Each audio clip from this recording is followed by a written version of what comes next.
Dua kes import baharu jangkitan COVID-19 dicatatkan hari ini. Kementerian Kesihatan dalam siaran akhbarnya memaklumkan jumlah keseluruhan kes COVID-19 di negara Brunei Darussalam meningkat kepada 311 kes. Kedua-dua kes terbabit tiba di negara ini dari Thailand melalui Singapura pada 12 Julai 2021. Kes 310, seorang lelaki warga negara Thailand berumur 59 tahun. Beliau mengalami demam panas dan sakit tekang pada 18 Julai 2021 selama 2 hari. Manakala kes 311, seorang lelaki warga negara Thailand berumur 22 tahun yang merupakan anak kepada kes 310. Beliau juga mengalami demam panas dan sakit tekang pada 18 Julai 2021 selama 2 hari dan pada masa ini mengalami batuk sekali-sekala. Pengesanan kontak mendapati 5 kontak terdekat bagi kedua-dua kes ini. Semua kes dikesan semasa sedang dalam kuarantin dan keseluruhan pengendalian perjalanan semasa ketibaan serta pengasingan diri mereka mengikut prosedur operasi standard SOP. Dengan itu, 39 kes aktif kini dirawat di Pusat Pengasingan Kebangsaan dan semuanya dalam keadaan baik. Sementara 4 kes sembuh dilaporkan hari ini. Kes terakhir jangkitan tempatan COVID-19 dilaporkan pada 6 Mei 2020. Manakala jumlah kes import sejak kes jangkitan terakhir tempatan dilaporkan sebanyak 170 kes. 792 individu sedang menjalani pengasingan diri mandatori, manakala 22,221 orang menamatkan pengasingan diri mandatori sejak Mac 2020. 281 ujian virus SARS-CoV-2 telah dilaksanakan, menjadikan jumlah keseluruhan ujian makmal dijalankan sejak Januari 2020 149,420 ujian. Maklumat lanjut dan perkembangan terkini layari laman sesawang Kementerian Kesihatan dan talian Kesihatan 148. Kementerian Kesihatan dalam siaran akhbarnya juga memaklumkan mengenai status vaksinasi COVID-19 yang dilaksanakan di negara ini pada 21 Julai 2021 seramai 120 orang. Jumlah penduduk yang menerima sekurang-kurangnya 1 dos vaksin seramai 116,753 orang. Manakala jumlah penduduk yang telah menerima 2 dos vaksin seramai 21,157 orang dan warga emas yang menerima sekurang-kurangnya 1 dos vaksin seramai 19,580 orang.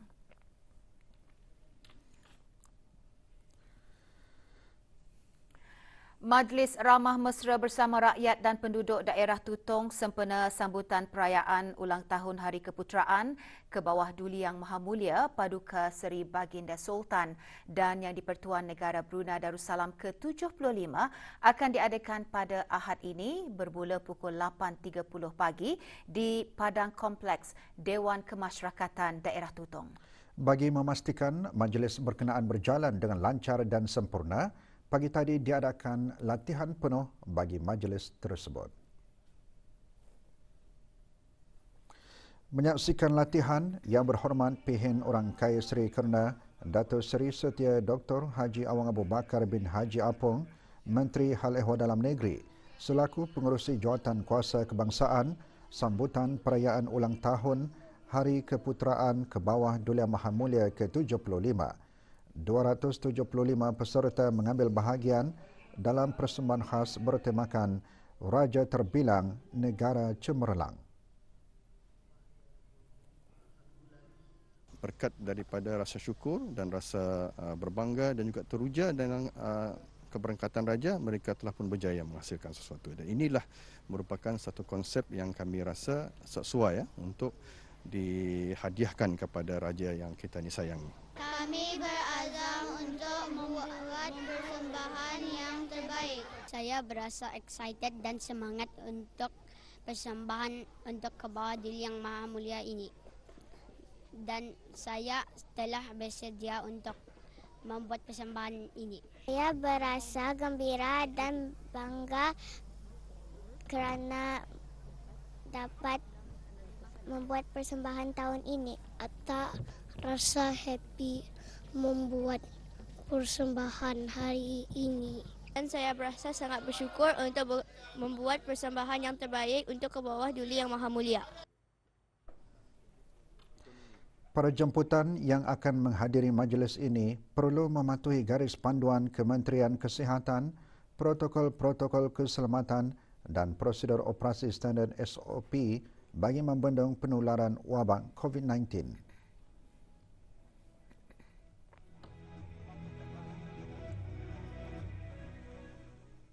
Ibadah korban merupakan salah satu amalan yang sangat dituntun oleh agama Islam. Sehubungan itu, hari ini beberapa buah kementerian dan pihak mengadakan majlis ibadah korban. Petang tadi, Jawatankuasa Takmir Masjid Suri Seri Begawan Raja Pangeran Anak Damit Kampung Manggis Madang menganjurkan pengagihan daging korban kepada asnaf fakir miskin dan anak yatim. Pengagihan daging korban disempurnakan oleh Yang Berhormat Pihin Orang Kaya Sri Kerna Datuk Seri Setia Dr. Haji Awang Abu Bakar bin Haji Apong, Menteri Hal Ehwal Dalam Negeri selaku penasihat Jawatankuasa Takmir Masjid berkenaan. Pada tahun ini, 10 ekor kerbau dikorbankan.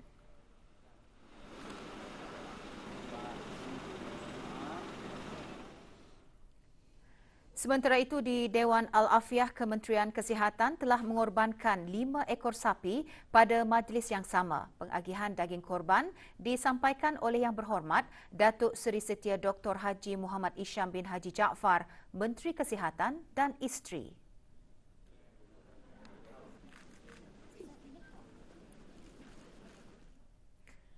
Juga mengadakan majlis yang sama Jabatan Perdana Menteri dan jabatan-jabatan di bawahnya.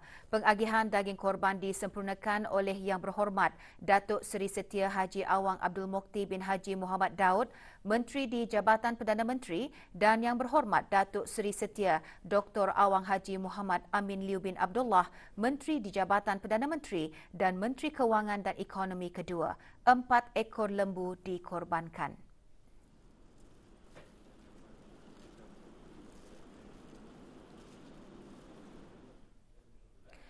Jabatan Kerja Raya Kementerian Pembangunan mengorbankan 4 ekor sapi. Hadir Yang Berhormat Datuk Seri Setia Jurutera Awang Haji Suhaimi bin Haji Ghaffar, Menteri Pembangunan. Juga hadir Datuk Seri Paduka Arkitek Awang Haji Marzuki bin Haji Mohsin, Timbalan Menteri Pembangunan. Allah Subhanahu Wa Taala yang luas. Itulah nampak tadi katalah dalam Di Dewan Teater Utama Jabatan Perdana Menteri, Kementerian Tenaga, Jabatan dan badan-badan berkanun di bawahnya mengadakan majlis seumpamanya dengan mengorbankan 1 ekor kerbau dan 3 ekor kambing. Pengagihan daging korban disempurnakan oleh Yang Berhormat Datuk Seri Setia Dr. Awang Haji Matsuni bin Haji Muhammad Hussein, Menteri Tenaga. Kementerian Pengangkutan dan Info Komunikasi dan jabatan-jabatan di bawahnya juga mengadakan majlis serupa. 9 ekor lembu dikorbankan. Hadir Yang Berhormat Datuk Seri Setia Awang Abdul Muttalib bin Pihin Orang Kaya Seri Setia, Datuk Paduka Haji Awang Muhammad Yusof, Menteri Pengangkutan dan Info Komunikasi. Tajuk kita ni, tuan-tuan dan puan yang dirahmati Allah Subhanahu Wa Taala, adalah berkaitan dengan tajuk Pusat Kegiatan Warga Emas Daerah Brunei dan Muara mengorbankan 2 ekor kerbau. Pengagihan daging korban disempurnakan oleh Yang Berhormat Major Jeneral Bersara Datuk Paduka Seri Awang Haji Aminuddin Ehsan bin Pihin Orang Kaya Saiful Muluk, Datuk Seri Paduka Awang Haji Abidin, Menteri Kebudayaan, Belia dan Sukan.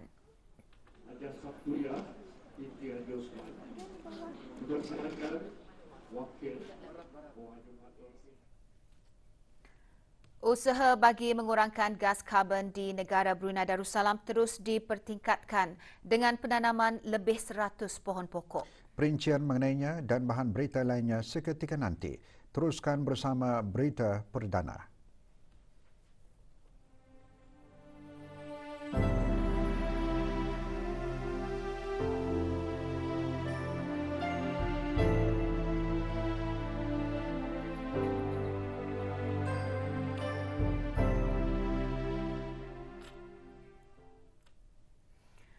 Majlis Ibadah Korban dan Akikah juga diungkayahkan oleh pelbagai pihak di negara ini. Pasukan polis di Raja Brunei tahun ini mengorbankan 5 ekor sapi. Pengagihan daging korban disempurnakan oleh Datuk Paduka Seri Haji Awang Muhammad Irwan bin Haji Hambali, Pesuruhjaya Pasukan Polis di Raja Brunei. Majlis diadakan di Surau Ibu Pejabat Pasukan berkenaan.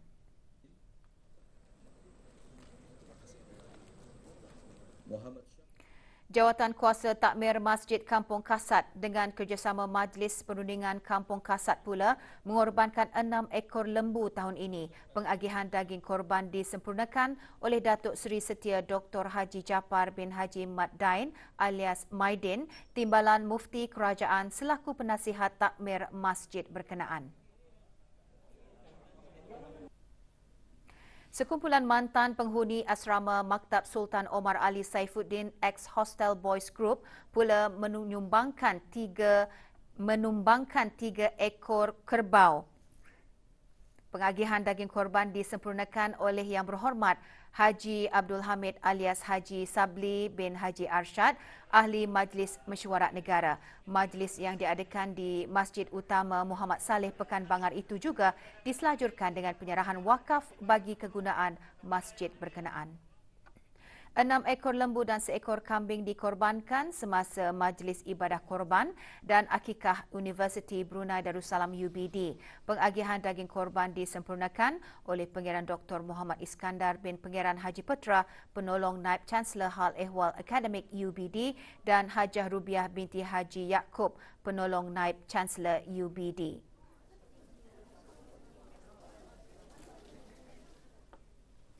Tiga ekor sapi dan 2 ekor kambing telah dikorbankan oleh Kolej Universiti Perguruan Ugama Seri Begawan Kupu SB. Pengagihan daging korban disempurnakan oleh Dr. Haji Adnan bin Haji Basar, Rais Kupu SB. Masjid Pangeran Muda Abdul Matin Kampung Mulaut mengorbankan 4 ekor kerbau. Pengagihan daging korban disempurnakan oleh Awang Misli bin Haji Abdul Karim, Pegawai Daerah Brunei dan Muara.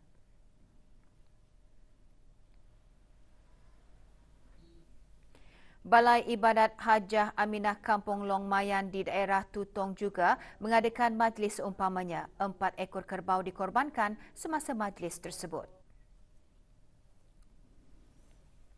Majlis Perundingan Kampung Sungai Traban Kampung Kuala Mukim Kuala Belait dan Ahli Jawatan Kuasa Takmir Masjid Kampung Sungai Traban Kuala Belait menumbangkan seekor lembu. Majlis diadakan di Balai Raya Sungai Traban.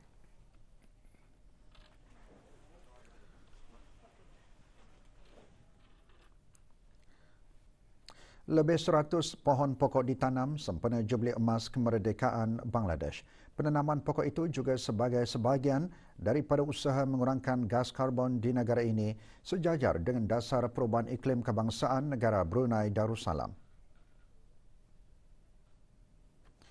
Hadir Yang Berhormat Datuk Seri Setia Awang Haji Ali bin Apong, Menteri Sumber-Sumber Utama dan Pelancongan dan Puan Yang Terutama Nahinda Rahman Shumona, Pesuruhjaya Tinggi Bangladesh.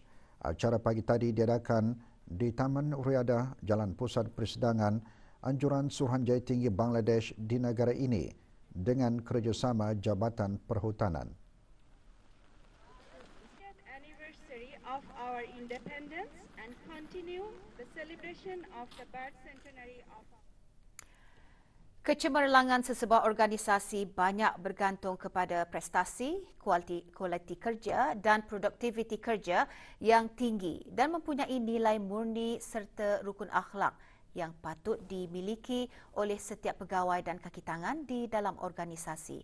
Mana-mana organisasi yang dianggotai oleh pegawai dan kaki tangan yang mempunyai rasa tanggungjawab yang tinggi, rajin dan berdedikasi dan dapat berfungsi sebagai satu pasukan, pasti akan dapat melaksanakan segala tugasan yang diamanahkan dengan baik, cepat, cekap dan memenuhi dan mencapai cita rasa, kehendak dan kemahuan pelanggan. Menteri Pembangunan menyeru para pegawai yang baru berkhidmat agar sentiasa tekun dan komited dengan tugasan masing-masing dengan memberikan mutu perkhidmatan yang terbaik dan berkualiti. Yang Berhormat Datuk Seri Setia, Jurutera Awang Haji Suhaimi bin Haji Ghaffar menyatakan perkara itu semasa majlis penyampaian sijil kursus induksi bagi pegawai-pegawai dalam bahagian 2 yang baru berkhidmat di Kementerian Pembangunan dan jabatan-jabatan di bawahnya pagi tadi. Sebagai jentera perkhidmatan awam juga, kita ini tidak seharusnya mempunyai sikap yang komplasen ataupun merasa puas hati dengan apa yang telah dicapai.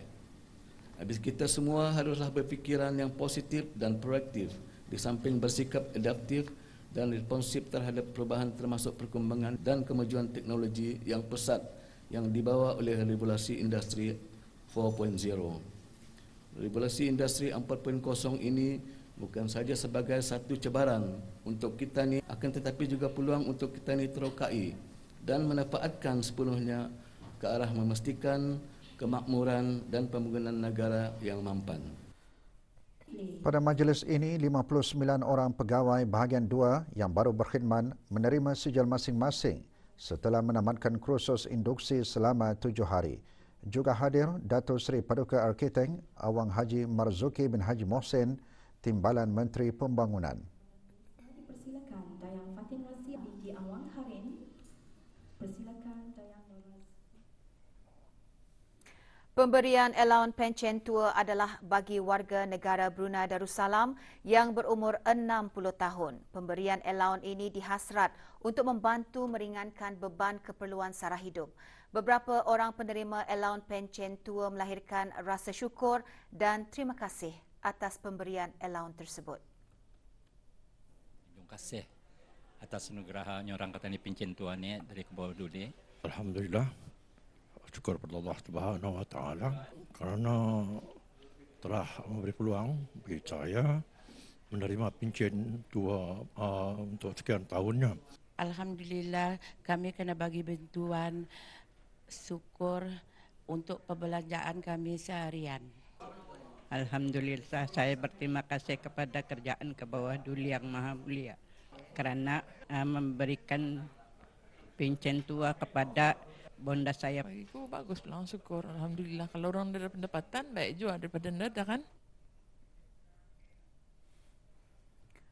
Negara Brunei Darussalam memainkan peranan penting dalam memerangi jenayah pemerdagangan manusia melalui pendekatan whole of nation.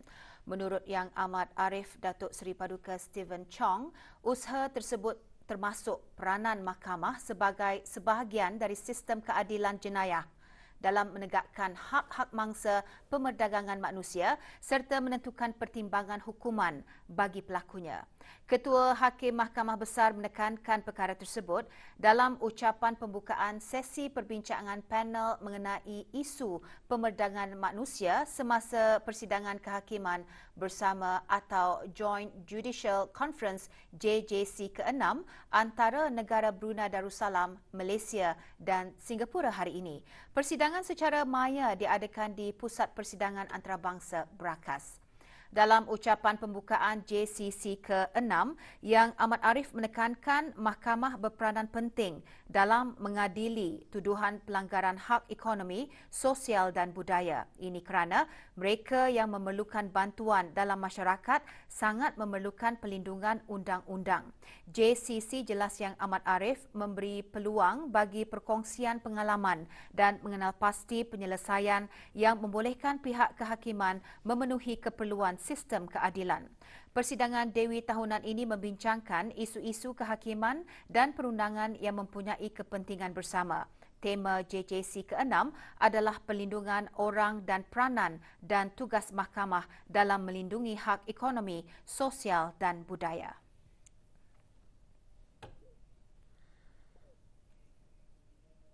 Jabatan Perkhidmatan Awam Jabatan Perdana Menteri memaklumkan bahawa Kebawah Duli Yang Maha Mulia Paduka Seri Baginda Sultan dan Di-Pertuan Negara Brunei Darussalam telah memperkenankan bagi Yang Mulia Awang Haji Syaharuddin Khairul bin Haji Anwar, Timbalan Pengarah Alam Sekitar, Taman dan Rekreasi di Jabatan Alam Sekitar, Taman dan Rekreasi dinaikkan pangkat sebagai Pengarah Kemajuan Perumahan di Jabatan Kemajuan Perumahan Kementerian Pembangunan mulai 3 Julai 2021.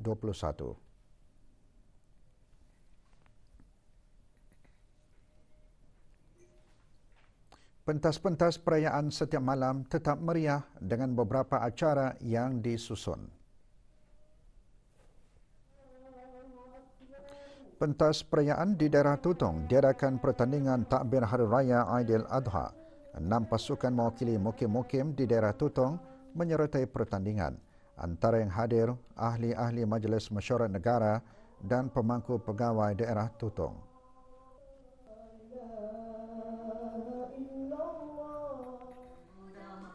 Sementara pentas perayaan di Ibu Negara, kumpulan penggiat seni tanah air Brunei Pesta Entertainment menganjurkan sketsa keputeraan. Hadir Dr. Siti Nurhalbi binti Haji Wahsal Fela, Timbalan Setiausaha Tetap Kementerian Kebudayaan Belia dan Sukan. Acara diisikan dengan beberapa persembahan nyanyian dan tausyih dan sketsa bertajuk Wabak.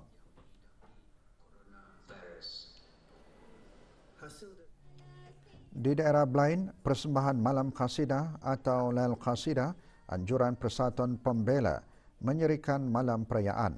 Acara termasuk tausyih, deklamasi sajang, deklamasi puisi, persembahan qasidah dan lagu nasyid. Kami berqasidah menyisir malam yang kusut diiringi takbir. Negara Brunei Darussalam menyertai kempen Julai Bebas Plastik, inisiatif masyarakat global yang mula diperkenalkan pada tahun 2011 oleh Plastic Free Foundation. Sempena kempen tersebut, Kementerian Pembangunan melalui Jabatan Alam Sekitar, Taman dan Rekreasi memberigakan dan melaratkan lagi inisiatif setiap hari tanpa beg plastik ke gerai dengan kerjasama projek Big BWN.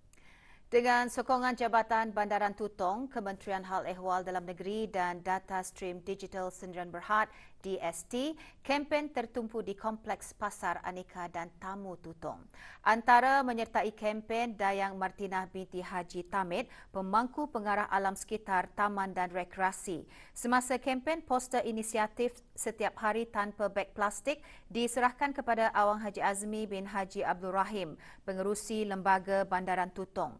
300 beg guna semula diagihkan kepada pelanggan dan pengunjung Kompleks Pasar Neka dan Tamu Tutong. Inisiatif melaratkan setiap hari tanpa beg plastik ke kedai runcit, restoran dan gerai dilaksanakan secara berperingkat.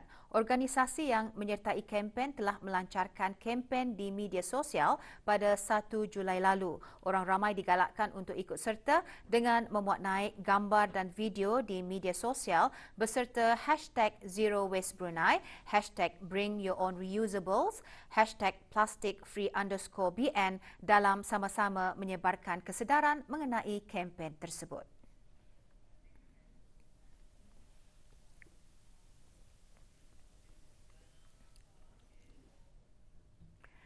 Beberapa kawasan di negara ini mengalami isu warna air kekuningan pada masa ini. Jabatan Kerja Raya JKR Kementerian Pembangunan dalam kenyataan akhbarnya memaklumkan sejak beberapa hari kebelakangan kualiti air mentah Sungai Tutong tidak konsisten dan mengandungi tahap warna yang tinggi atau gelap. JKR juga menjelaskan loji rawatan air Bukit Barun telah meningkatkan operasi desludging untuk mengurangkan flong dan mencegah sistem penapisan air daripada tersumbat. Operasi mengakibatkan gangguan bekalan air atau tekanan air rendah di beberapa kawasan, terutama kawasan tinggi. JKR dalam pada itu juga mempertingkatkan usaha menangani isu air berwarna dengan melaksanakan pelbagai operasi seperti mencuci tangki-tangki simpanan air menggunakan kimia tambahan, memastikan semua tangki penapisan, kolam penjernih, dos kimia dan pam di loji rawatan air berfungsi dengan baik dan memantau kualiti air mentah. Pemantauan kualiti bekalan air berdasarkan garis panduan Piawaian Pertubuhan Kesihatan Sedunia WHO juga sentiasa dilaksanakan di samping pemantauan rutin ujian sampel air serta operasi flushing rangkaian paip air secara berterusan di kawasan-kawasan terlibat. Orang ramai yang mempunyai tangki rumah dan penapis air persendirian dinasihatkan untuk melakukan rutin flushing dan backwashing.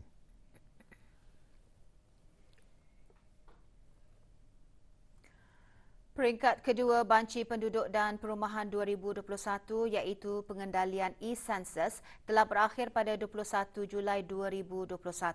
Hampir separuh jumlah keluarga atau isi rumah di negara ini telah mendaftar dan menggunakan kaedah baharu dalam talian bagi mengisikan maklumat banci. Dalam pada itu, Jabatan Perancangan Ekonomi dan Statistik JPES, Kementerian Kewangan dan Ekonomi dalam siaran medianya menekankan kepada ketua keluarga atau isi rumah yang telah mendaftar dalam e-Census tetapi belum melengkapkan kesemua soalan banci untuk menyelesaikannya secepat mungkin sebelum hari Ahad 25 Julai 2021. Manakala keluarga atau isi rumah yang tidak menggunakan e-Census akan diliputi semasa peringkat ketiga BPP 2021 melalui temuduga bersemuka mulai 2 hingga 29 Ogos 2021. Pegawai-pegawai banci yang dilantik akan mengunjungi tempat kediaman keluarga atau isi rumah berkenaan untuk menemuduga ketua dan setiap ahli bagi mengumpulkan maklumat yang diperlukan mengenai ciri-ciri perumahan dan demografi termasuk pendidikan, pekerjaan, kesihatan dan juga aktiviti riadah. Sebuah syarikat dikenakan denda kompaun atas kesalahan di bawah Akta Kesalahan-Kesalahan Kecil Penggal 30 Bab 12 Pindaan 2006 iaitu membuang sampah di tempat awam. Syarikat SMY dikenakan denda kompaun RM200 kerana didapati membuang bekas-bekas karbonet di tempat awam iaitu di kawasan belakang kedai syarikat berkenaan di Kuala Belait. Syarikat terbabin diberikan tempoh 7 hari untuk menjelaskan denda kompaun tersebut. Sementara itu, 2 buah restoran juga dikenakan kompaun di bawah Akta Kesalahan-Kesalahan Kecil Penggal 30 Bab 12 Pindaan 2006. Jolin Restoran dan Hans Coffee Shop masing-masing dikenakan denda kompaun RM500 kerana didapati melakukan kesalahan menyalurkan air kotor dari sink terus ke longkang di tempat awam. Restoran terbabin diberikan tempoh selama 7 hari untuk menjelaskan denda kompaun berkenaan.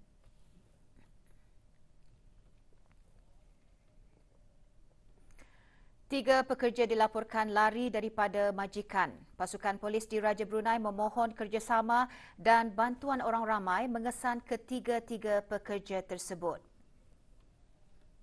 Karini, perempuan warga negara Indonesia berusia 30 tahun, nombor kad pengenalan hijau 51466615.